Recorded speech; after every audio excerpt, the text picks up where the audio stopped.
Well, a new exhibition in Spain renews interest in the Shroud of Turin. It showcases a life-size model of a man depicting the person who was wrapped in the shroud, to many, Jesus Christ. EWTN News Correspondent Colm Flynn visited the exhibition today and joins us now from Salamanca, Spain. Colm, great to see you. What can you tell us about this new exhibition on the Shroud? A very good evening, Tracy, from the beautiful and historic city of Salamanca in the west of Spain. It's incredible here, and I'll tell you more about that in a moment. But yes, you're right.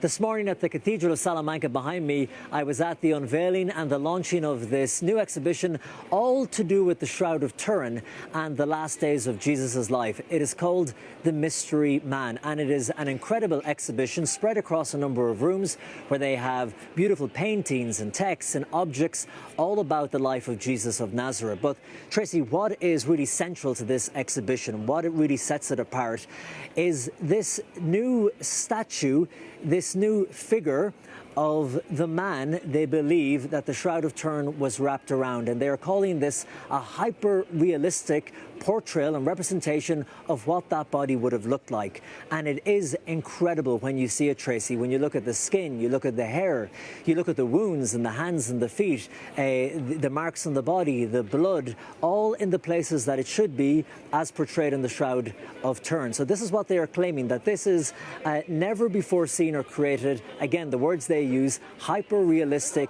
portrayal of what that body would have looked like. And of course, to many Catholics and experts around the world, that is the body of Jesus Christ. Now, the Shroud of Turin is something that has been a thing of debate for centuries, really, since it was discovered. And it's something that many Catholics and experts believe, like I said, is the body of Jesus Christ. And over the years, many scientific bodies and institutions and universities across the globe have dedicated so much time and resources into trying to verify the authenticity of the shroud.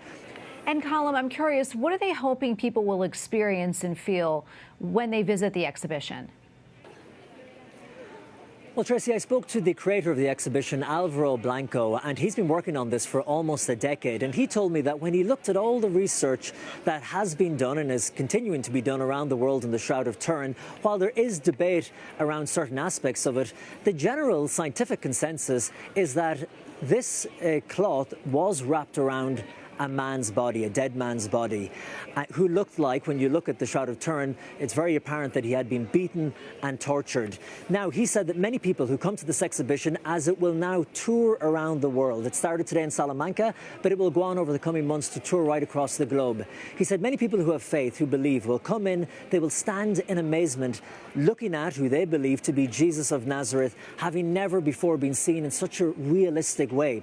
He then said for the other skeptics, the non-believers, who come out of curiosity to the exhibition, he's hoping that when they see this incredible figure on the table in front of them, looking so realistic, it will make them wonder who this body is, and could it actually be Jesus of Nazareth? If they then believe, well, then possibly it could be, then it might cause them to question and think and ponder further on who this man was and why his name, his image, and the story of Jesus has endured over 2,000 years. And Colm, before we let you go, can you tell us a little bit about the beautiful city where you are right now? Well, the city that I'm in is stunningly beautiful. Salamanca in the west of Spain, the modern city where we are, it dates back to the Middle Ages, but there were settlers here even before that. It quickly became a university town, and even today, some of Spain's biggest and brightest and best universities are located here. In fact, the population, this will give you an idea of how many students, the population of the city is around 145,000 people, but there are currently enrolled 24,000 students in the city. Also very important Christian site with over 12 religious orders, monasteries and convents located in the city today, and over 16 churches. So a beautiful city, historic city, a heritage centre as well. And Tracy, I can tell you the food and the wine is beautiful too. Well, that all sounds wonderful. Colm, thank you so much. We appreciate your reporting. My pleasure. Thank you, Tracy.